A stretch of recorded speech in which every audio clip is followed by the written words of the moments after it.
موضوع درس کی اثبات الرسالة والعدل بین الناس، سورة الحدید، تفسیر ابن کثیر۔ الحمد للہ رب العالمین، والصلاة والسلام على اشرف الانبیاء وسید المرسلین سیدنا محمد وعلى آلہ واصحابہ اجمعین۔ اللهم صل على سيدنا محمد وعلى آل سيدنا محمد كما صليت على إبراهيم وعلى آل إبراهيم في العالمين إنك حميد مجيد۔ أعوذ بالله من الشيطان الرجيم، بسم الله الرحمن الرحيم۔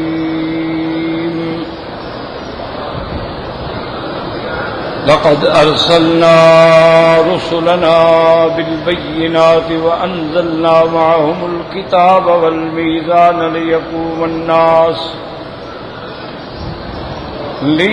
الناس بالقسط وأنزلنا الحديد فيه بأس شديد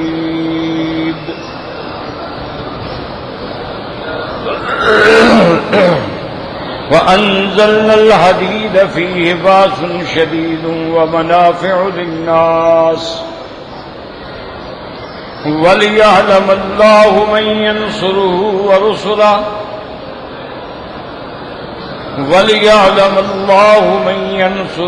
ورسله بالغيب إن الله قوي عزيز۔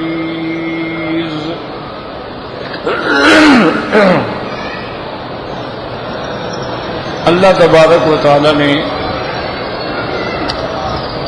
کلام مقدس کی ان آیات مبارکہ میں سب سے پہلے ارسال رسل کا ذکر فرمایا ہے،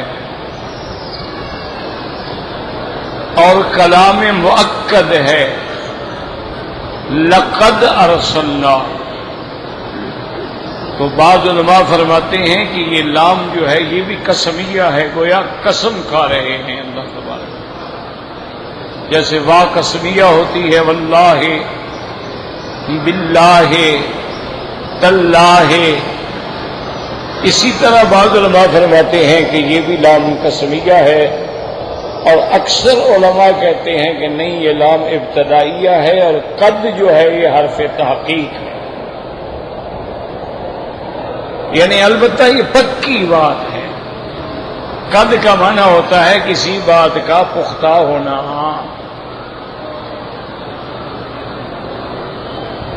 اسی لیے آپ دیکھیں نا کہ جب نماز پڑھتے ہیں آپ، تو جب اقامت ہوتی ہے تو کہا جاتا ہے قد قامت الصلاۃ، قد قامت الصلاۃ، تحقیق نماز کھڑی ہو چکی۔ تو قد حرف تحقیق ہوتا ہے۔ پورے قرآن میں نظر ڈالیں، قد سمع اللہ قول التی تجادلک فی زوجہا وتشتکی الی اللہ۔ تو اس لیے علماء فرماتے ہیں کہ یہاں بھی حرف تحقیق ہے کہ البتہ یہ پختہ بات ہے۔ ارسلنا رسلنا وانزلنا معهم الکتاب والمیزان، ہم نے رسول بھیجے۔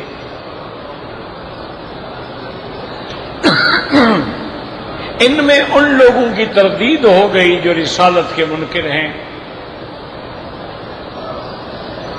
جو انبیاء علیہم السلام کی تکذیب کرتے ہیں، انہیں جادوگر سمجھتے ہیں، کاہن سمجھتے ہیں، نعوذ باللہ انہیں جھوٹا ہیں، انہیں اللہ پہ افترا کرنے والا کہتے ہیں کہ یہ تو خود بناتے ہیں بات، اور یہ پرانے قصے ہیں اساطیر الاولین، اور یہ خود بھی معلم ان لوگوں سے سیکھ کے، اور کبھی کہتے ہیں مجنون، دیوانے ہیں، ایسی باتیں کہہ رہے ہیں۔ تو اللہ نے فرمایا نہیں، ہم نے رسول بھیجے۔ یہ نہ مجنون ہیں، نہ دیوانے ہیں، نہ خود انہوں نے نبوت کا دعویٰ کیا ہے۔ ان کو ہم نے بھیجا ہے۔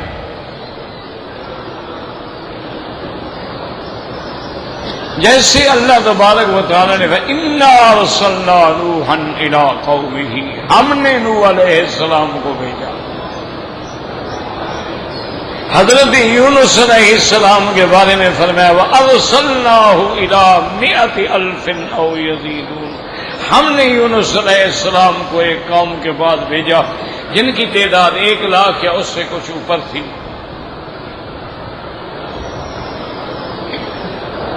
تو ایک تو ان کی نفی ہو گئی جو یہ کہتے ہیں کہ یہ رسول نہیں، پیغمبر نہیں. اللہ فرمایا نہیں، میرے رسول.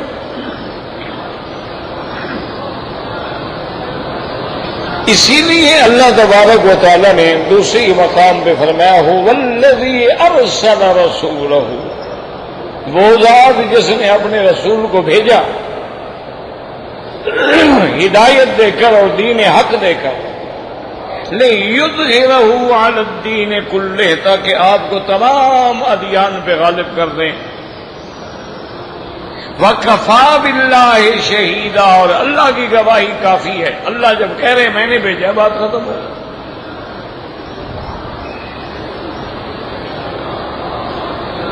اب بعض ملاحدہ جو ہیں، زنادقہ جو ہیں، وہ یہ کہتے ہیں جی کہ ٹھیک ہے مسلمان تو مان لیں گے جی اللہ کہہ رہا ہے، ہم کیسے مان لیں گے اللہ نے کہا ہے، ہم نے کو اللہ کو دیکھا ہے.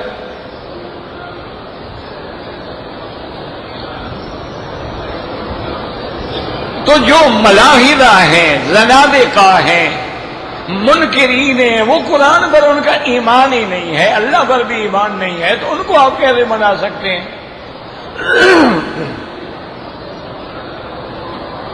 وہ کہتے ہیں ٹھیک ہے جی آپ تو مسلمان ہیں نا، آپ کو اللہ نے کہہ دیا کہ ہم نے بھیجا، آپ نے مان لیا، لیکن ہمیں سمجھائیں ہم کیسے مانیں؟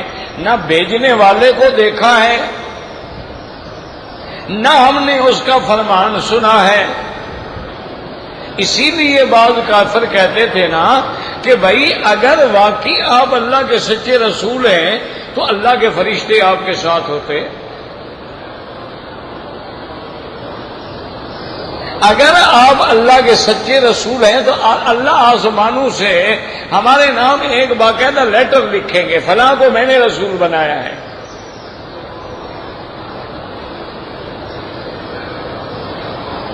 تو کہنے کا معنی یہ ہے کہ بھائی جو مومن ہے، جس کے دل میں ایمان ہے، خوف خدا ہے، اس کے لیے تو مشکل نہیں ہے نا. اللہ نے فرمایا میں نے بھیجا، آپ نے کہا آمنا باللہ، ہمارا ایمان ہے. لیکن جو منکر ہے اس کے لیے کیا جواب ہے؟ اس لیے اللہ نے آگے ایک لفظ کہہ کے منافقین اور منکرین کا ہمیشہ کے لیے منہ بند کر دیا. اس نے کہا بدبختو، ہم نے رسول ایسے نہیں بھیجا، بالبینات، ہم نے اس کو معجزات دے کے بھیجا ہے. اور وہ معجزات اس کی رسالت کی صداقت کی گواہی دے رہے ہیں. ورنہ دنیا میں دیکھ لیں کہ فرعون جیسا عامر ہو، فرعون جیسا ظالم ہو، جس کا لقب بھی ذل اوتاد پڑ گیا تھا کہ وہ میخوں والا فرعون. بعض علماء نے کہا یعنی اس کے اقتدار کی میخیں جڑی ہوئی تھیں، اس کو کوئی خطرہ نہیں تھا اپنے اقتدار کے ڈولنے کا. اور بعد نے کہا نہیں، ذل اوتاد کا معنی یہ ہے کہ وہ بدبخت جس ظالم جس کو سزا دیتا تھا اس کو دیواروں کے ساتھ کھڑا کر کے ان کے ہاتھوں میں میخیں لگوا دیتا تھا. اتنا بڑا عامر ہے اس دور میں. اندازہ کریں یعنی حضرت موسیٰ علیہ السلام اور سرکار دو عالم کے درمیان میں 1200 سال کا فاصلہ ہے، 12 صدیاں. 1200 سال پہلے اس کے بعد 6 لاکھ فوج تھی، تو کتنی بڑی طاقت ہوگی. اور پھر ساری دنیا کے خزائن پہ وہ قابو تھا. اسی لیے وہ بڑے فخر سے کہتا تھا کہ کیا کہہ رہے ہو تم کہ یہ میرا ملک، یہ میرے محل، اور یہ نہریں وہادہ الانہار تجری من تحتی افلا تبصرون، تم نہیں دیکھ رہے ہو؟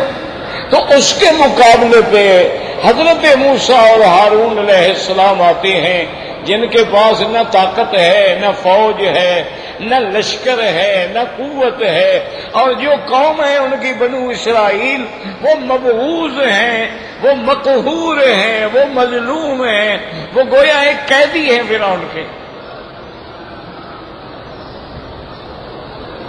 اور دو آدمی آ کے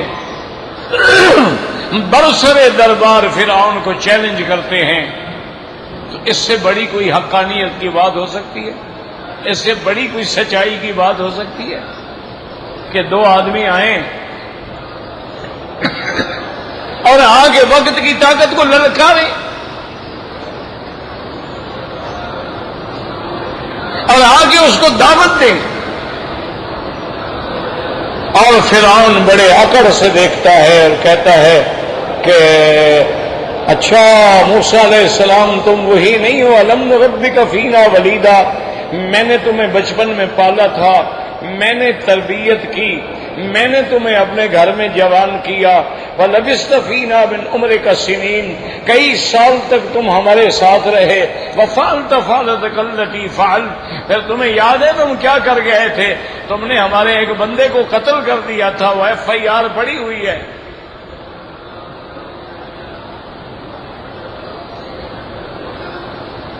موسیٰ علیہ السلام کھڑے ہیں، کوئی پرواہ نہیں، کالا فال تو آئے آنے میرے بات نہیں. انہوں نے کہا بالکل ٹھیک ہے، میرے ہاتھ سے تمہارا بندہ مارا گیا، لیکن میں نے کوئی قتل کا ارادہ نہیں کیا تھا، لڑ رہے تھے، میں تھپڑ مارا، مر گیا. تھپڑ سے بندے مارے جاتے ہیں؟ وہ کوئی بھنگی نشئی قسم کا آدمی تھا، اس کو ایک تھپڑ لگا وہ مر گیا. اور پھر فرمایا کہ فرعون یاد رکھو میں نے یہ کام اس وقت کیا تھا، ابھی مجھے نبوت نہیں ملی تھی، اور پھر میں تمہارے ظلم اور تمہارے خوف سے فررت منکم لما خفت، میں چلا گیا، ملک چھوڑ کے چلا گیا. اور تم مجھے تانا دیتے ہو کہ مجھے تم نے کھلایا پلایا بڑا کیا، بڑے تم بے حیا ہو. ان عبدت بنی اسرائیل، میری قوم کے 6 لاکھ بندے کو تم نے غلام بنایا ہوا ہے، 6 لاکھ سے مزدوری کرا کر ایک بچے کو کھانا کھلاتے رہے، تمہیں حیا نہیں آتی کہتے ہوئے؟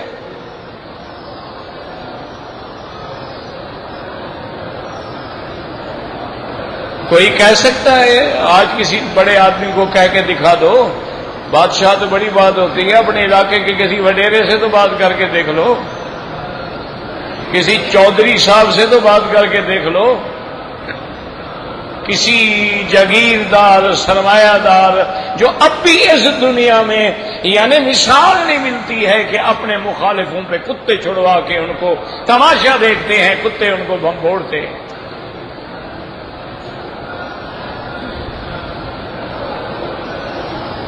اللہ تعالیٰ کے پیغمبر ہیں، بالکل سامنے کھڑے ہیں اور کوئی پرواہ ہی نہیں.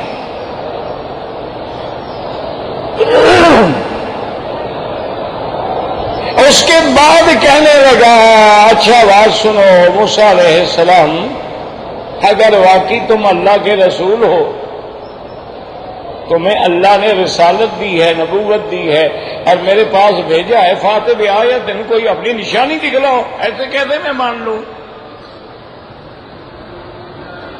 اب وہ آ گئی نا بات کہ منکرین کیسے مانیں گے، فرعون کیسے مانیں گے، اس دور کے ابو جہل کیسے مانیں گے؟ تو اللہ نے ساتھ ایک لفظ فرما دیا ہے بالبینات، ہم اپنے پیغمبر ایسے نہیں بھیجتے، ہم ان کو معجزہ دیتے ہیں. قال فات بآیۃ ان کنت من الصادقین، فرعون نے کہا موسیٰ علیہ السلام کوئی نشانی دکھلاؤ. فألقى عصاه فإذا هي ثعبان مبین. واہ میرا مولا، تو جب ٹھیک کرنے کے پہ آئے تو ایک ڈنڈا ہی کافی ہو جاتا. مولا کی شان ہے نا جی، کوئی میزائل لے کے نہیں آئے موسیٰ علیہ السلام، کوئی جہاز لے کے نہیں آئے، کوئی بارود کے بھرے ہوئے ٹرک لے کے نہیں آئے، لکڑی ہاتھ میں ہے سب۔ اللہ نے فرمایا موسیٰ علیہ السلام ڈالو، موسیٰ علیہ السلام نے لکڑی پھینکی، فَإِذَا هُوَ صُعْبًا، وہ ایک بہت بڑا اژدہا بن گیا۔ فرعون کا مفسرین نے روایات اسرائیلیہ ہیں جن کا اعتبار کوئی نہیں ہوتا، اسرائیلی روایات کا کوئی اعتبار نہیں ہوتا، لیکن اس میں لکھا ہے کہ فرعون بدبخت اتنا گھبرایا اس کے کپڑوں میں پیشاب نکل گیا۔ سامنے اتنا بڑا سانپ آ جائے تو آپ کا کیا حال ہوگا؟ فرعون کا تو چھوڑے۔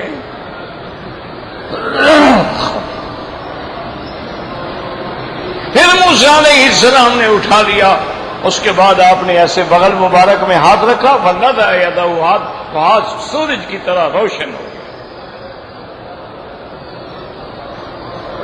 فرعون کہنے لگا کہ بات تو ٹھیک ہے، لیکن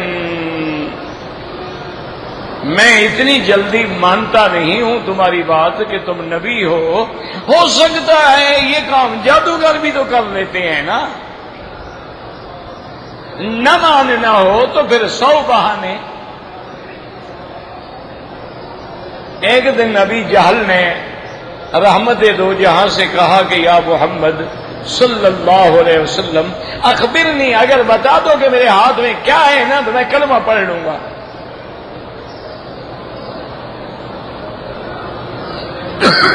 پھر میں آپ کو نبی مان لوں گا۔ آپ نے فرمایا ابو جہل یہ سوال جو تم نے کیا ہے نا یہ بڑا چھوٹا سوال ہے، یہ میری شان کے مطابق نہیں ہے، یہ تو معمولی سی بات ہے، بتا دو۔ کبھی لڑکے بھی بتا دیتے ہیں، کبھی سچ ہو جاتا ہے، کبھی جھوٹ ہو جاتا ہے، یہ کوئی سوال نہیں ہے۔ تم نیت کرتے ہو ایمان لے آؤ گے تو میں نہیں بتاتا، جو تیرے ہاتھ میں ہے اگر وہ بتا دیں کہ میں کون ہوں، بات تب ہے نا۔ اس نے کہا کہ آپ نے فرمایا کہ اچھا کھولو، آدھے کنکریاں ہیں، اور کنکریوں نے کہا اشہد اللہ الہ الا اللہ واشہد ان محمد رسول اللہ۔ آپ نے فرمایا ابو جہل اسلم، اب تو اسلام لے آؤ۔ کہنے لگا محمد مصطفیٰ واللہ مجھے پتہ نہیں تھا کہ آپ کا جادو پتھروں پہ بھی چلتا ہے۔ دیکھو نا جی، نہ ماننا ہو تو پھر 1000 بہانے ہیں نا۔ اب بھی لوگ جتنی دین کی باتیں کہو کسی کو نہیں ماننا ہے تو لاکھ بہانے۔ پردہ کرو وہ کہتے ہیں جناب ترقی رک جائے گی، داڑھی رکھاؤ کہتے ہیں جی لوگ ہنسیں گے، ہم کارٹون بن جائیں گے۔ بھئی یہودی تو نہیں ڈرتے داڑھی رکھنے سے، سکھ تو نہیں ڈرتا داڑھی رکھنے سے، ان کے تو پیچھے ترقی میں بھی کوئی رکاوٹ نہیں ہے۔ مسلمان کو آخر کیا بلا ہو گئی ہے کہ داڑھی رکھنے سے وہ دقیانوسی ہو جاتا ہے؟ وہ گرو نانک کی بات پہ قائم ہیں اور ہم محمد مصطفیٰ کے مخالف ہیں صلی اللہ علیہ وسلم۔ انہوں نے کہا کہ جناب یہ ہے کہ ہو سکتا ہے جادو ہو۔ اچھا ایسا کرتے ہیں، وزیروں سے پوچھا کہ ہاں جی کیا تمہاری رائے ہے؟ انہوں نے کہا کہ ایسا کرو تم اپنے ملک کے جادوگر بلا کے مقابلہ کروا دو۔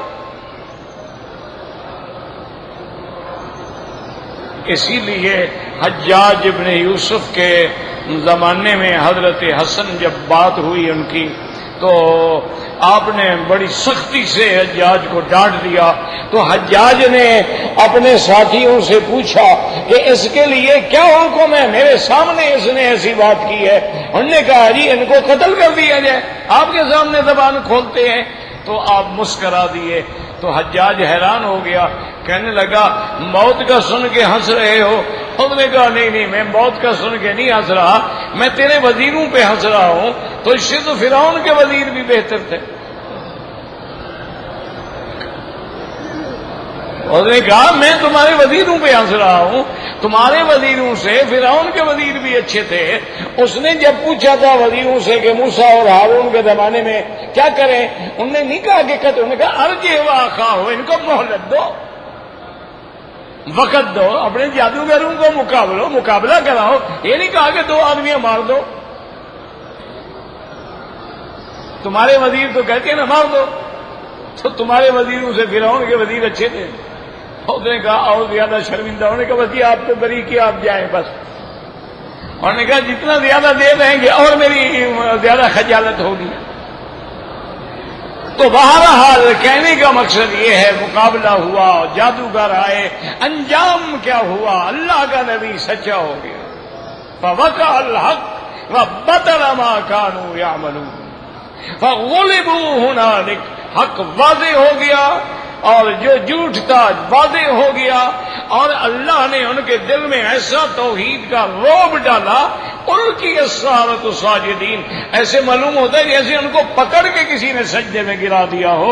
سارے سجدے میں گر گئے اور نے کہا آمنا برب العالمین رب موسیٰ و ہارون.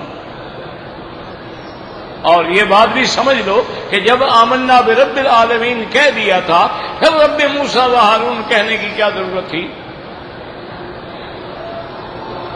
بھئی کہہ دیا آمنا برب العالمین. علماء نے لکھا اس کی وجہ یہ تھی کہ فرعون بھی تو کہتا تھا انا رب العالمین. تو جادوگروں نے وضاحت کر دی کہ بدبخت تو مراد نہیں، رب موسیٰ و ہارون مراد ہے، تاکہ شبہ ہی مٹ جائے نا. تو اللہ فرماتے ہیں لقد ارسلنا رسلنا بالبینات. ہر دور میں ہم نے پیغمبر بھیجے ہیں اور ہم نے ان کو معجزات دیے ہیں اور ہم نے ان کے ساتھ جو ہے کتاب بھی اتاری ہے. تو اب انبیاء کی صداقت کی دلیل جو ہے وہ معجزات ہوتے ہیں. اور علماء نے ایک بڑی عجیب بات لکھی ہے، انہوں نے لکھا کہ ہر پیغمبر کے صداقت کی دلیل معجزات ہوتے ہیں، لیکن میرے محمد مصطفیٰ کی صداقت کی دلیل جو تھی وہ محمد مدنی کا خود چہرہ دلیل ہے صداقت.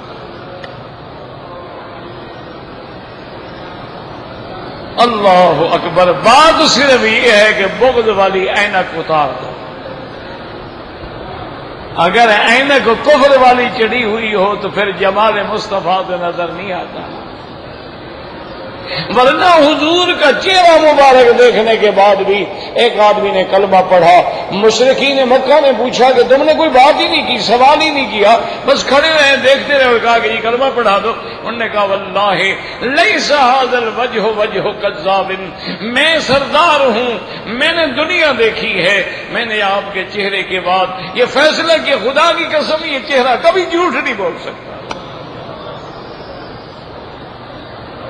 صلی اللہ علیہ وسلم، صلی اللہ علیہ وسلم. اللہ کے کروڑوں صلاۃ و سلام ہوں حضور پاک پہ. دعا کرو اللہ ہمیں، اب زندگی میں تو ہم دیکھ نہیں سکتے ہیں، دعا کریں اللہ خواب میں ہی دکھلا دے.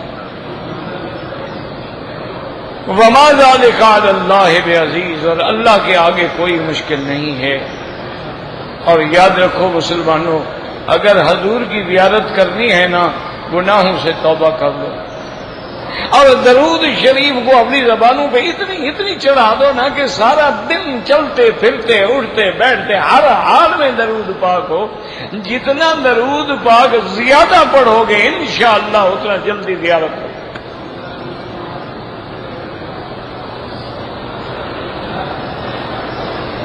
یہ تو بلا وجہ بیچارے ہمارے حاجی ہیں، نہ سمجھتے ہیں نہ مانتے ہیں، دعائیں لے کے بیچارے پڑھ رہے ہوتے ہیں اللہم اللہم، کوئی پتہ نہیں کیا کہہ رہا ہوں. انی اعوذ بکا من الشک والشرک. جن کو یہ بھی نہیں پتا شک ہے یا شک ہے، جن کو یہ بھی نہیں پتا شرک ہے یا شرک ہے، کیا ضرورت ہے؟ یہ تو بدعت ہے. اصل طواف یہ ہے کہ جو تمہیں آتا ہے پڑھو. سبحان اللہ والحمد للہ لا الہ الا اللہ، اللہ اکبر وللہ الحمد. کچھ نہیں آتا درود شریف پڑھتے رہو. اصل بات یہ ہے کہ جس میں تیرا دل لگ جائے وہ بات ہے. یہ دعا مانگ رہے زور سے پڑھ رہے ہو آمین آمین، یہ تو ناجائز ہے، یہ تو گناہ ہے.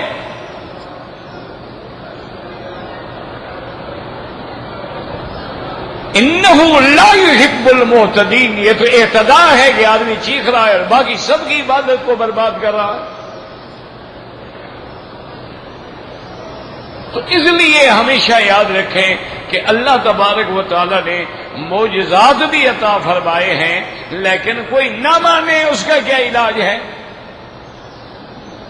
تو ایک دفعہ یہ ہوتے ہیں نا لوگ ڈرامے شرامے کرتے ہیں، بعض ڈرامے والے بھی کچھ اچھے لوگ ہوتے ہیں، انہوں نے بھی ایک ڈرامہ بنایا، یہ تھیٹر ویٹر جو ہوتے ہیں نا، تو انہوں نے ایک ڈرامہ بنایا، نعوذ باللہ نعوذ باللہ، اللہ معاف کرے، ایک تو بن گیا خدا اور باقی سارے آگے مخلوق بن کے کھڑے ہو گئے ہیں۔ تو اس کے بعد جناب انہوں نے فرشت پیش کی، انہوں نے کہا جی حضرت آدم علیہ السلام کو آپ نے نبی بنایا؟ تو انہوں نے کہا ہاں میں نے بنایا۔ ایسے گنتے آئے حضور پاک تک، تو انہوں نے کہا ہاں ہم نے بنایا۔ تو مرزا غلام احمد قادیانی بھی کھڑا ہوا، اس کا نام بھی آیا کہ جناب مرزا صاحب کو کس نے بنایا؟ تو اللہ نے فرمایا اس کو میں نے تو نہیں بنایا، شیطان کھڑا ہو گیا، اس نے کہا اللہ میاں آپ نے 1,24,000 بھیجا، میں نے مان لیا، میرے 2-4 بھی آپ نہیں مانتے، ان کو آخر میں نے بنایا ہے، تو کچھ میرے بھی تو رہنے دینا۔ تو پھر اگر یہ باتیں ہوں نا پھر تو کوئی نہیں سمجھا سکتا ہے، ورنہ آج بھی ہم چیلنج کرتے ہیں کہ اگر میرے نبی کی بات کو نہیں مانتے ہو، قرآن معجزہ ہے، قرآن کا مقابلہ کرو۔ جلا دینا مقابلہ نہیں ہوتا، قرآن پاک کی توہین کرنا مقابلہ نہیں ہوتا، قرآن کا مقابلہ کرنا ہے ساری دنیا کے جینیس اکٹھے کر کے ایک صورت بناؤ۔ آج ہم تورات جلا دیں گے تو کیا تورات دنیا سے مٹ جائے گی؟ لیکن ہم تو ایسی گستاخی نہیں کر سکتے، ہم تو ہر پیغمبر کی کتاب کا احترام کرتے ہیں، ہمیں پتہ ہے کہ تورات اصلی نہیں ہے، ہمیں پتہ ہے کہ انجیل اصلی نہیں ہے، لیکن نسبت آ گئی ہے، اس کا بھی ادب کرتے ہیں، احترام کرتے ہیں۔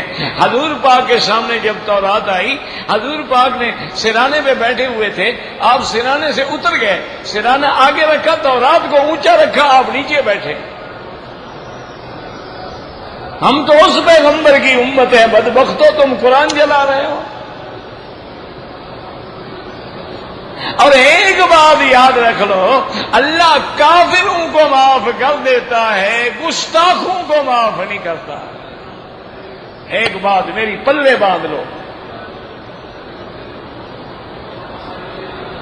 اللہ نے کئی کافر گزر گئے جن پہ کوئی عذاب نہیں ہوا، آج بھی دنیا میں کروڑوں اربوں کافر ہیں جن پہ کوئی عذاب نہیں ہے۔ تو کافر ہونا الگ بات ہے، گستاخ ہونا الگ بات ہے۔ نبی کا سگے چچے کا بیٹا ہے، جب اس نے آ کے نعوذ باللہ حضور کی توہین کی، آپ کی بیٹی کو طلاق دی اور حضور کی طرف منہ کر کے تھوک دیا کہ میں تمہاری بیٹی پہ تھوکتا ہوں، سرکار دو عالم بھی جوش میں آ گئے اور آپ نے فرمایا اللہم صلی علیہ کلبا من کلابک، اللہ اپنے جنگل کے کتوں میں سے کوئی کتا اس پہ مسلط کر دے۔ اور آپ بھی اللہ کے حرم میں دعا کریں، میرا مولا تیرے نبی کا کارٹون بنا رہے ہیں، جو ازواج مطہرات کی توہین کر رہے ہیں، جو تیری کتاب کو جلا رہے ہیں، سلط علیہم کلبا من کلابک، ان پر بھی کوئی جنگل کا کتا بھیج۔ ہم عاجز ہیں، ہم کچھ نہیں کر سکتے، ہم بے حس بھی ہیں، بے بس بھی ہیں، بے کس بھی ہیں، میرا مولا ہمارے پاس کچھ بھی نہیں ہے، ہم عاجز ہیں، درماندہ ہیں، لاچار ہیں، دشمن کا کتا مر جائے انتقام لینے والے ہیں، ہمارے مسلمان ٹکڑے ٹکڑے ہو جائے کوئی رونے والا بھی نہیں ہے، آنسو بہانے والا بھی نہیں ہے۔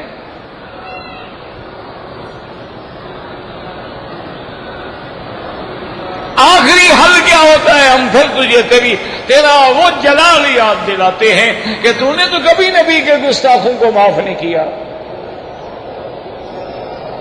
میرے محبوب کے گستاخوں کو یاد رکھیں کہ جب یہ آپ کی زبان سے دعا نکلی تو ابھی لا بھی یقین ہو گیا عتبہ عتیبہ شیبہ کو کہ کچھ ہوگا. سفر میں گئے, مچان لگا کے اس کو اوپر سلاتے تھے تاکہ کوئی جنگل کا جانور نقصان نہ پہنچائے. تو ایک راوی روایت کرتا ہے, وہ کہتا ہے میں دیکھ رہا تھا, میری نیند کھل گئی, میں نے دیکھا کہ جنگل کا ایک شیر ہے, ہر مردے ہر بندے کے پاس آگے سونگ رہا ہے. مور چپ کر کے پھر کھڑا ہو گیا. معلوم ہوا جو گستاخ ہوتا ہے اس میں اللہ کوئی خاص بدبو پیدا کر دیتے ہیں, وہ جنگل کے کتے بھی پہچانتے ہیں. اس کے بعد وہ کہتا ہے وہ شیر دور گیا اور دوڑ کے آیا اور چھلانگ لگائی اور مچان میں جا کے اس گستاخ کو ٹکڑے ٹکڑے کر دیا. میرا اللہ آپ قادر ہیں. ہم تو بس اخباروں میں پڑھ لیتے ہیں, دل جلا لیتے ہیں, اپنی کمزوری کا ماتم کر لیتے ہیں, ان للہ و انا الیہ راجعون پڑھ لیتے ہیں. ہمارے پاس کیا ہے میرا مالک؟ ہم تو ایک سوئی بھی نہیں بناتے ہیں. ہم نے علم چھوڑ دیا ہے میرا مولا. 600 سال کے بعد ہم نے دین کا علم بھی چھوڑ دیا, دنیا کا علم بھی چھوڑ دیا. جب تک ہم دین سے وابستہ تھے ساری دنیا علماء اسلام کی محتاج تھی. اور اس تو کون تھا؟ ابن سینا کون تھا؟ الجبرا کا موجد کون تھا؟ یہ ایجادات جدیدہ کے بنانے والے کون تھے؟ سب مسلمان تھے. جب سے ہم نے توحید لکھنے کو روزی بنا لیا, ہم نے قرآن بھی چھوڑ دیا, علم بھی چھوڑ دیا. آج ہمارا عالم یہ ہے کہ ہم ان کے مقابلے پہ ایک بپسی کولا بھی نہیں بنا سکتے. کہتے ہیں لڑو. کس بات سے لڑو گے؟ روٹی ان کی کھاتے ہو, لڑو گے؟ آٹا تمہارا وہاں سے آتا ہے, بپسی تمہاری وہاں سے آتی ہے, کوکا کولا تمہارا وہاں سے آتا ہے, پیزا ہٹ تمہارا وہاں سے آتا ہے, برگر تمہارے وہاں سے آتے ہیں, کینٹاکی کی مرغیاں تمہاری وہاں سے آتی ہیں. تم لڑو گے کافروں سے؟ اندر پہلے حرام بھرا ہوا ہے, لڑو گے؟ چھوڑو کسے کہانیاں ہیں. اب لڑائی دنگے کی نہیں ہے, فساد کی نہیں ہے, اب علم کی اور عقل کی لڑائی ہے. جن کے پاس علم ہوگا, جن کے پاس علمی استعداد ہوگی, وہ دشمن کا علم سے مقابلہ کرے گا.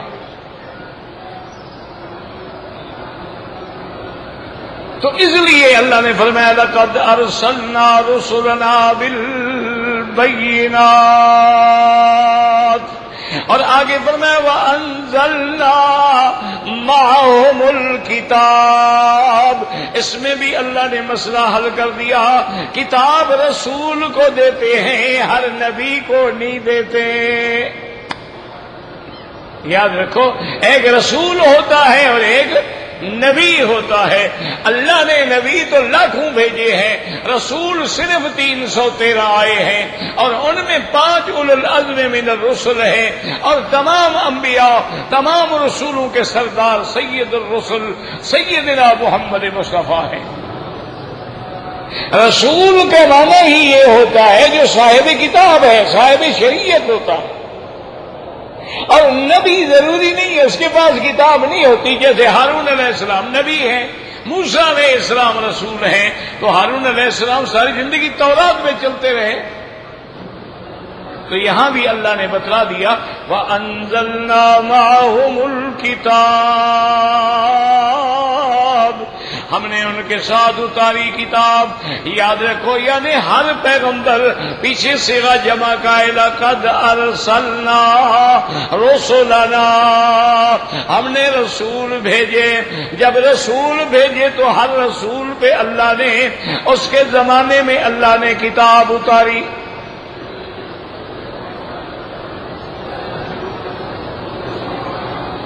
یعنی موسیٰ علیہ السلام کے لیے تورات آئی, عیسیٰ علیہ السلام کے لیے انجیل آیا, حضرت داؤد علیہ السلام کے لیے زبور آئی. اسی طرح صحائف ابراہیم آئے, صحائف موسیٰ علیہ السلام آئے. اور سب سے افضل, سب سے اعلیٰ, سب سے جامع, سب سے مانے, سب سے کامل کتاب جو ہے وہ کامل نبی حضرت محمد مصطفیٰ پہ اتری. اور یہاں یہ بھی یاد رکھیں کہ قرآن کا ایک اسلوب انداز ہے. اب یہاں بظاہر تو یہ ہوتا ہے نا کہ جب ہم نے رسول بھیجے انزلنا معہم، ان کے ساتھ ہم نے کتاب بھی اتاری، یعنی رسول بھی آیا اور کتاب بھی ساتھ اتری. حالانکہ یہ بات نہیں ہے. حضور پاک جو پیدا ہوئے 40 سال تک تو وحی نہیں آئی. 40 سال کے بعد آپ پہ وحی نازل ہوئی. تو یہاں یہ کہنا کہ انزلنا معہم الکتاب، ہم نے ان کے ساتھ کتاب اتاری، پھر اس کا کیا مطلب ہوگا؟ تو یاد رکھیں ایسے ہے جیسے ہم دعا مانگتے ہیں نا، وَتَوَفَّنَا مَعَ الْأَبْرَارِ، اللہ ہمیں نیک لوگوں کے ساتھ وفات عطا فرما. تو اب یہ معنی تھوڑا ہے کہ جہاں نیک مرے ہم مر جائیں گے ساتھ. وَتَوَفَّنَا مَعَ الْأَبْرَارِ مانا یہ ہے کہ جب ہماری موت آئے وہ اپنے وقت میں آئے گی، جہاں ہم نے لکھا ہے وہیں آئے گی، لیکن موت کے بعد ہمارا رشتہ تعلق جو ہے وہ ابرار کے ساتھ ہو جائے تو گویا ہم ان کے ساتھ ہی آئے نا. اسی طرح جب اللہ نے ان پہ کتاب ان کے نبی رسالت دینے کے بعد اتاری ہے، لیکن اتاری تو ان پہ ہے نا، تو گویا انزلنا معہم الکتاب. اور بعض علماء نے اس کا اور ترجمہ فرمایا ہے، وہ کہتے ہیں اصل معنی یہ ہے اللہ رسالت کا فیصلہ بھی اور نبوت کا فیصلہ بھی آسمانوں اور زمینوں کے پیدا ہونے سے بھی پہلے کر چکے ہیں، اور اسی وقت کتاب بھی وہ سب کچھ جو تھا وہ لوح محفوظ میں تو لکھا گیا. تورات بھی لکھی گئی، انجیل بھی لکھی گئی، قرآن بھی لکھا گیا. تو جب نبوت کا فیصلہ ہوا تو وہ اسی وقت اللہ نے ان کے لیے کتاب مختص کر دی. جب اللہ نے ان کی نبوت، کیوں یہ ساری چیزیں تو لوح محفوظ میں ہیں، اور وہ تو 50,000 سال پہلے اس عالم کے پیدا ہونے سے بھی پہلے اللہ نے لکھ دیا ہے.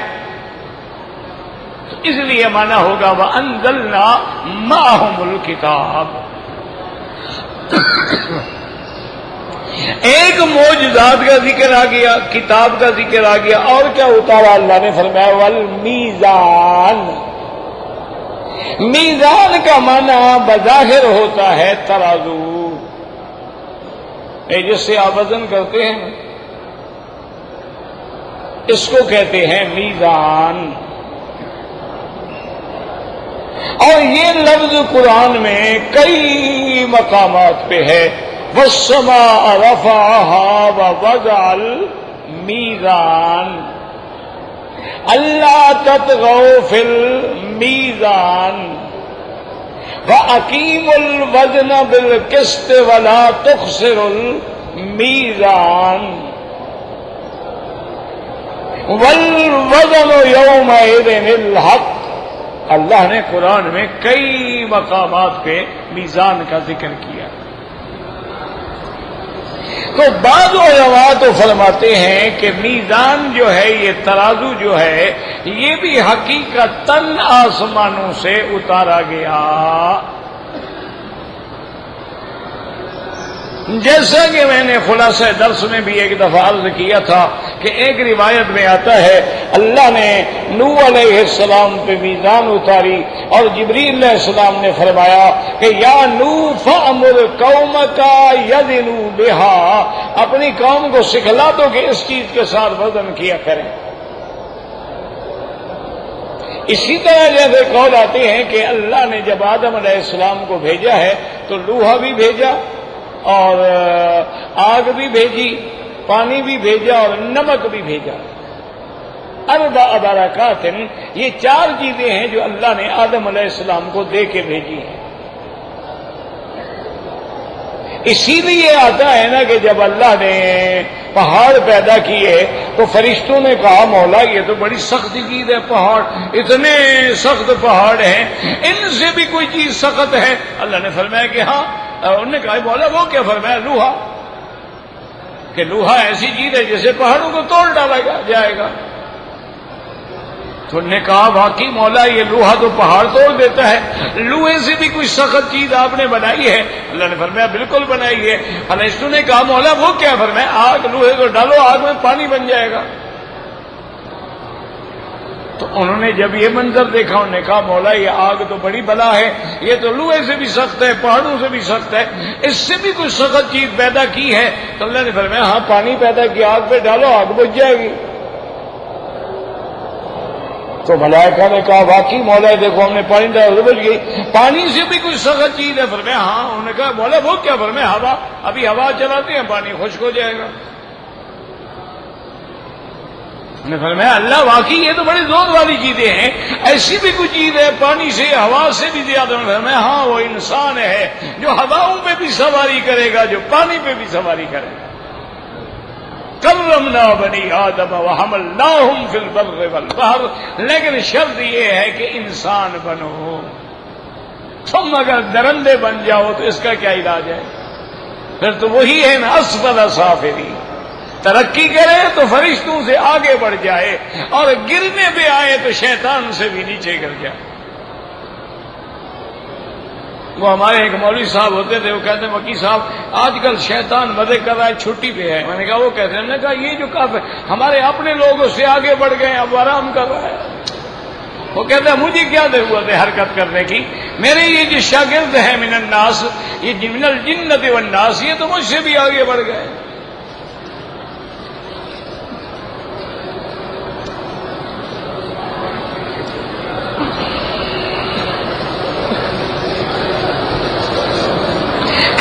کہ قرآن شریف میں آیت ہے جس کا ترجمہ یہ ہے کہ الطیبات للطیبین والطیبون للطیبات، کہ نیک بیویاں نیک مردوں کے لیے، نیک مرد نیک بیویوں کے لیے، بری بیویاں برے مردوں کے لیے، اور برے مرد بری بیویوں عورتوں کے لیے۔ لیکن آج کل ایسا بھی ہوتا ہے کہ مرد اچھا ہے بیوی خراب ہے، معنی یہ ہے کہ یہ الاغلب والاکثر، اکثر یہ ہوگا کہ اچھے اچھوں کے لیے ہوتے ہیں لیکن کبھی برا بھی پڑ جاتا ہے، یہ تو ہوتا ہے۔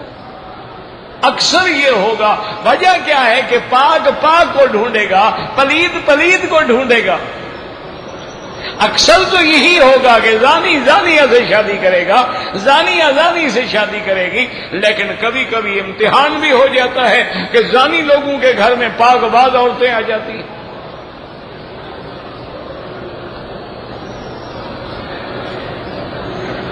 دیکھو نا اس کی مثال سمجھ لو کہ ہم حرم میں ہیں، ایمان سے کہو حرم پاک لوگوں کی جگہ ہے یا پلیت لوگوں کی؟ ہاں جی، تو ہم سارے پاک آئے ہوئے ہیں، شر سے آ گئے ہم جو آئے ہوئے ہیں یہاں سارے ماشاءاللہ اندر باہر سے پاک ہیں۔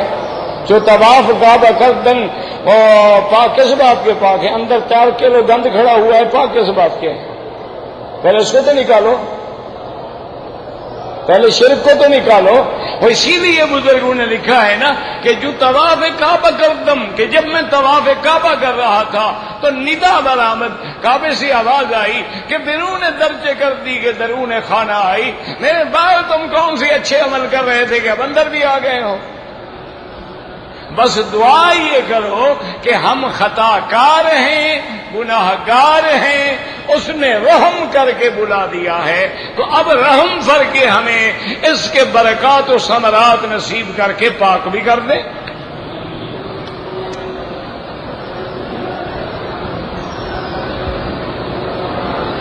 میرا نام ہے عبدل، میں پریشان ہوں، اللہ آپ کی پریشانی دور کرے۔ پریشانی کا علاج ہے حسبنا اللہ ونعم الوکیل، جتنا ہو سکے پڑھو، اللہ کی رحمت سے سب پریشانیاں ختم ہو جائیں گی۔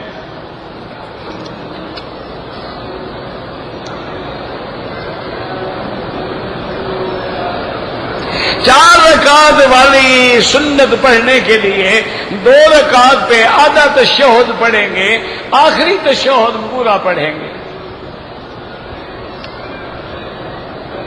ایک سفر میں ایک عمرہ کرنا چاہیے، مرضی ہے، عبادت ہے، نفلی عبادت ہے، بعض علماء کہتے ہیں کہ ایک ہو لیکن کوئی اگر دو بھی کر لے پھر اس کا معنی تو یہ ہوا کہ حاجی تو سارے فی امان اللہ ہو جائیں گے۔ حاجی جب آتے ہیں عمرے کا احرام باندھ کے مکے میں عمرہ کر لیتے ہیں پھر ان کو کہاں بھیجا جاتا ہے؟ مدینہ۔ انہیں پھر واپس آ کے عمرہ کریں گے کہ نہیں کریں گے؟ پھر ان بیچاروں کے تو دو عمرے ہو گئے۔ اللہ کے بندے جب ہم عمرے کے لیے باہر جائیں گے تو سفر ہو جائے گا نا۔ جب تمہارے نزدیک 1 میل پہ سفر ہے، اگر ہم 3 میل چلے گئے سفر ہو گیا، تو وہ سفر بھی نیا ہو گیا، عمرہ بھی نیا ہو گیا۔ تو نفلی عبادت میں حرج کیا ہے؟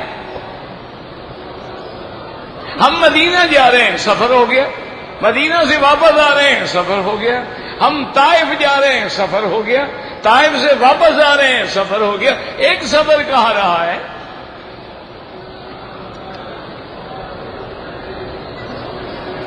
زندہ لوگوں کے لیے دعا کریں، اللہ ان کو نصیب کرے۔ طواف میں جیسے جیسے جگہ ملے بس یہ ہے کہ سینہ نہ پھرے، پشت نہ پھرے، نظر نیچے رہے۔ کہتے تھے کہ ہم 5 دن کے لیے آئے ہیں، عمرہ زیادہ کریں یا طواف زیادہ کریں۔ میری بیوی نے احرام کی حالت میں خوشبو والے صابن سے ہاتھ دھو لیے، 2-4 ریال خیرات کر دیں۔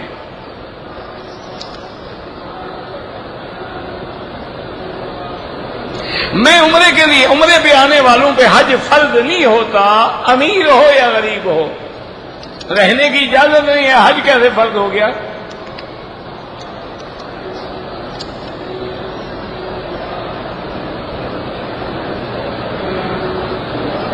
کہتے ہیں جی کہ خانہ کعبہ کو آپ نے کہا چومنا جائز نہیں ہے، تو چومنے میں کوئی شرک کا شائبہ بھی نہیں ہے۔ یہ بات آپ کو سمجھ آئی ہے یا محمد مصطفیٰ کو سمجھ آئی ہے؟ میں تمہاری عقل پہ عمل کروں یا سرکار رسول پاک نے فرمایا کہ صرف حجر اسود پہ بوسا؟ تو اگر باقی جگہ بھی چومنا جائز ہو تو آپ چوم لیتے۔ عقل نہ لڑایا کرو نا، دین عقل کا نام نہیں کہ اگر چوم لیا تو مگر کیا ہوگا۔ یہ اگر مگر بھی کوئی دین ہوتا ہے؟ اگر ہم آج رات عشاء کی نماز 4 رکعت کے بجائے 6 رکعت پڑھ لیں تو مگر کیا ہوگا؟ کافر ہو جائیں گے سیدھے۔ اگر ہم طواف یوں کرنے کے بجائے مگر یوں کر لیں تو پھر مگر کیا ہوگا؟ اللہ کے قرآن کا انکار اور امر رسول کا انکار اور جہنم کا حقدار ہوگا۔ اگر ہم صفا کے بجائے مروہ سے دوڑیں تو مگر کیا ہوگا؟ نہ صفا قبول ہوگی اور دم بھی واجب ہوگا۔ اگر مگر بھی کوئی دین ہے؟ اگر میلاد کر لیں تو مگر کیا ہوگا؟ اگر کھڑے ہو کے صلاۃ و سلام پڑھ لیں تو مگر کیا؟ یہ اگر مگر کیا ہے؟ کہو یہ قرآن میں حکم ہے کہ کھڑے ہو کے صلاۃ و سلام پڑھو۔ اللہ نے تو نماز میں بھی صلاۃ و سلام کھڑے ہو کے پڑھنے کا حکم دیا ہے، بیٹھ کے پڑھنے کا؟ ہاں جی نہ، اگر ہم کھڑے ہوں اللہ اکبر التحیات للہ والصلوات، نماز ہو جائے گی، السلام علیکم ایھا النبی ورحمۃ اللہ ہو جائے گی۔ تو اللہ تو کہتے ہیں نماز میں بھی بیٹھ کے پڑھو، تم نے کھڑے ہو کے کہاں سے نکالا ہے؟ اس کا کوئی علاج ہے دنیا میں؟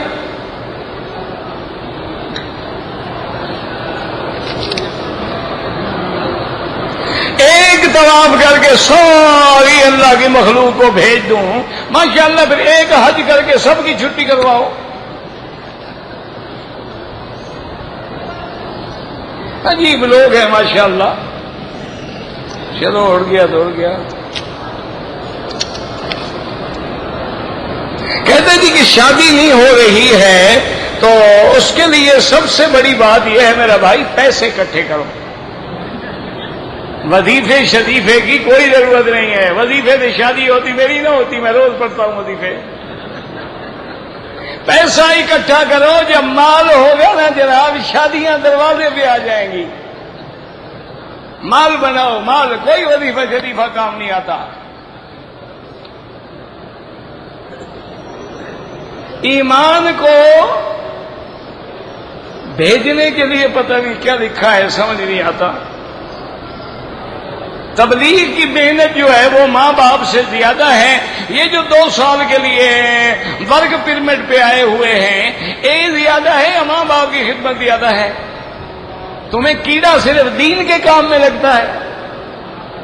ماں باپ کی بھی خدمت کرو، دین سیکھو گے تو ماں باپ کی خدمت کرو گے، جب دین ہی نہیں ہوگا کیا خدمت کرو گے؟ دور سے ٹاٹا ڈیڈی اولڈ ہاؤس میں پھینکا ہوگے؟ دین سیکھو گے تو خدمت کرو گے نا، کہ رب ارحمہما کما ربیانی صغیرا، ربنا اغفر لی ولوالدی وللمؤمنین یوم یقوم الحساب. یہ تو تبلیغ سکھائے گی نا. حلق کے بعد نماز کا ٹائم آ گیا، پہلے غسل کریں یا نماز پڑھو؟ کیوں کو پلیت تھوڑے ہو، حلق کرانے سے آدمی پلیت ہو جاتا ہے. میرا داؤں پتہ نہیں کیا چھوٹا ہے، پتہ نہیں کیا ہے. میری بہن بڑی ہو گئی ہے، میرا بھائی جب عمر زیادہ ہو جائے تو رشتے مشکل ہو جاتے ہیں. بچپن میں ہم نہیں کرتے، ٹالتے رہتے ہیں، سوچتے رہتے ہیں، آئیڈیل تلاش کرتے رہتے ہیں. جب عمریں بڑھ جاتی ہیں پھر رونے کے لیے آ جاتے ہیں. اب بھی کوئی مسئلہ نہیں، اب بھی یہ ہے کہ تم جس علاقے میں رہتے ہو نا، وہاں کے کسی دینی مدرسے میں چلے جاؤ، وہاں کے عالم سے جا کے کہو کہ میری بہن ہے، یہ عمر ہے، مہربانی کر کے کوئی دین والے طالب جو ہے وہ ڈھونڈ دو اور ہم اللہ واسطے رشتہ کر دیں گے. دیکھو ہوتا ہے نہیں ہوتا.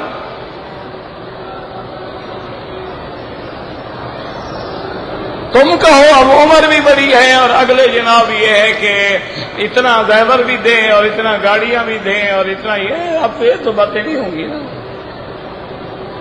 میرا احرام کی حالت میں ایک بال توڑ لیا، کچھ نہیں ہوتا، احتیاطاً 1-2 ریال خیرات کر دو.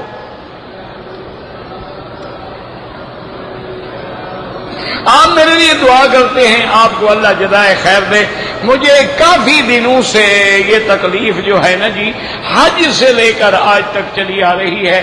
بس دعا کر دیا کریں اور کچھ نہیں، اور وہ بھی کوئی پابندی نہیں. جب یاد آ جاؤں تو دعا کر دیں، اللہ شفائے کاملہ دے دے تاکہ دین کا زیادہ سے زیادہ ہم کام کر سکیں. میں سوئٹزرلینڈ سے آیا ہوں. میرا بھائی عشاء کی ابھی جب میں درس میں جاؤں گا نا، آپ میرے ساتھ چلے جائیں. جب ذرا دور ہو کے مجھے ہوش آ جائے پھر میں آپ کو بتا دوں گا کہ آپ کہاں ملیں. آپ درس کے فوراً بعد ملتے ہیں، مجھے کیا پتا آپ کون ہیں.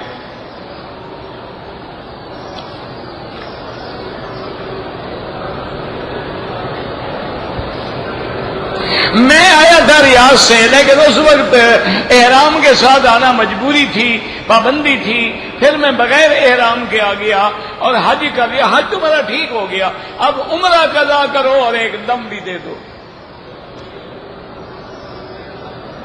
نماز جنازہ ہو یا کوئی نماز ہو، آگے نہ گزریں.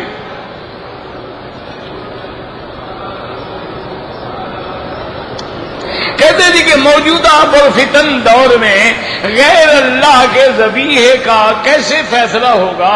اگر مسلمان ملک کا ذبیحہ ہے اعتبار ہے، کافر ملک کا ہے تو کوئی اعتبار نہیں.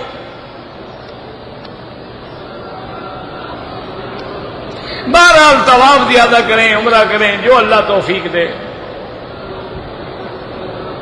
میرا بھائی نماز کی نیت کرنا جو ہے زبان سے وہ ثابت نہیں ہے، نہ قرآن میں نہ حدیث میں. مقام النیت القلب، نیت دل میں ہوتی ہے. اب ہم کس نماز کے لیے بیٹھے؟ عشاء کے لیے، یہی نیت ہے. باقی زبان سے استحضار ہوتا ہے کہ ہمیں بات یاد آ جائے بس، ورنہ نیت کا مقام جو ہے وہ دل ہوتا ہے، زبان نہیں ہوتی ہے. کہتے ہیں جی کہ بیماری میں ایک آدمی کو موت آ گئی، موت سے 10 دن پہلے وہ بے ہوش ہو کے کومے میں چلے گئے. کلمہ نہیں پڑھ، آپ کو پتہ ہے نہیں پڑھا. مومن کے دل میں کلمہ ہے، انشاءاللہ انہوں نے پہلے پڑھا ہوگا. آپ اچھا گمان رکھیں. کئی حادثے ہوتے ہیں، موقع ہی نہیں ملتا، لیکن مومن مومن ہے.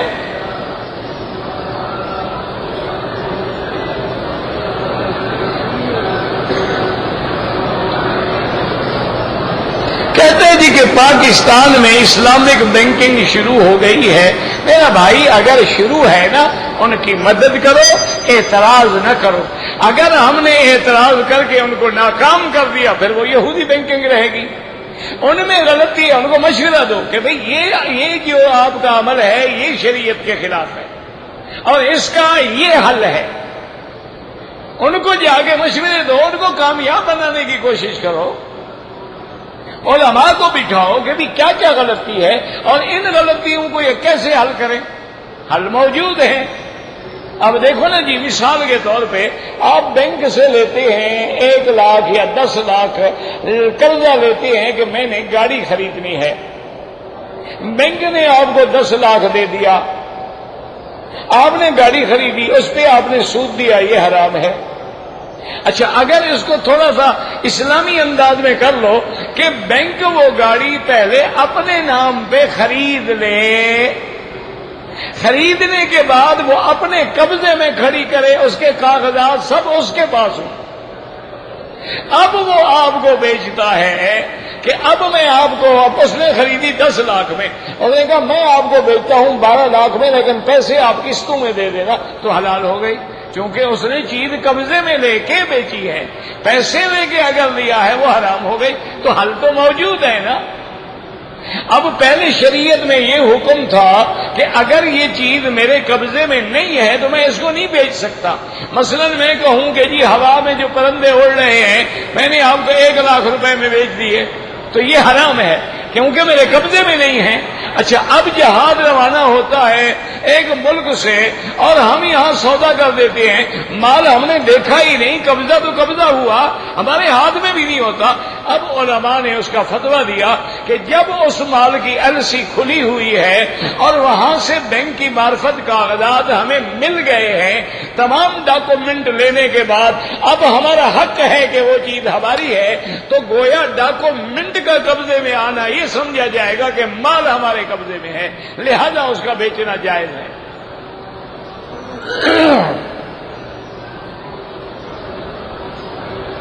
طواف زیادہ کریں افضل ہے. مسجد عائشہ سے بھی عمرہ کریں جائز ہے. اگر کعبۃ اللہ کی طرف پاؤں کر کے سوتے ہیں، ان کی نیت میں اہانت نہیں ہے تو کوئی حرج نہیں. کیوں؟ ان کا مقصد بھی یہ ہوتا ہے کہ جب ہم یوں سوئیں گے، جب اٹھیں گے تو رخ کدھر ہوگا؟ کعبے کی طرف. اچھا، تم سر کعبے کی طرف کرو، جب اٹھو گے پشت ہوگی یا سر ہوگا؟ وہ تو کہتے ہیں ہم ادب سے سوتے ہیں تاکہ ہمارا رخ جو ہے کعبے کی طرف رہے.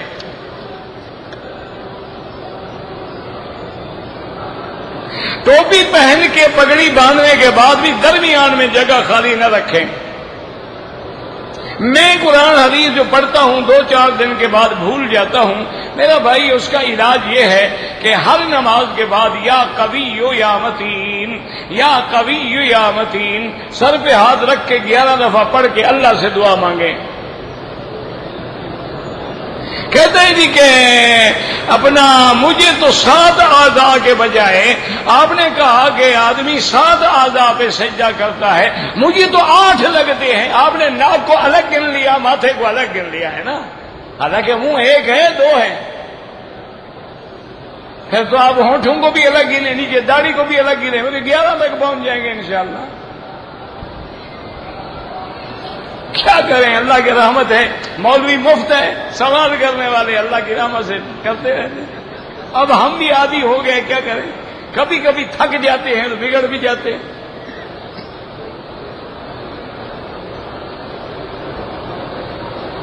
کہتے ہیں جی کہ ہم نے بوڑھی میری پھوپھی ہیں، طواف کرایا، عمرہ کرایا، ویل چیئر، بالکل ٹھیک ہے. مدینہ منورہ میں گئے، مدینہ منورہ پہ واپسی پہ میں نے احرام باندھ لیا، پھوپھی نہیں باندھ سکی، وہ معذور ہے، بیمار ہے، کوئی بات نہیں. کہتے ہیں جی کہ طواف میں مرد اور عورتیں اکٹھی ہوتی ہیں تو آپ کوئی تجویز بنا کے بھیجیں نا کہ ان کو علیحدہ کیسے کریں. وہ آپ کی تجویز میں آگے بھیج دوں گا، آپ ذرا سوچ کے بیٹھیں، غور کریں کہ حل کیا ہے. جتنے دفعہ عمرہ کرو گے بال نہ بھی ہوں تو اس طرح پھروانا ہوگا.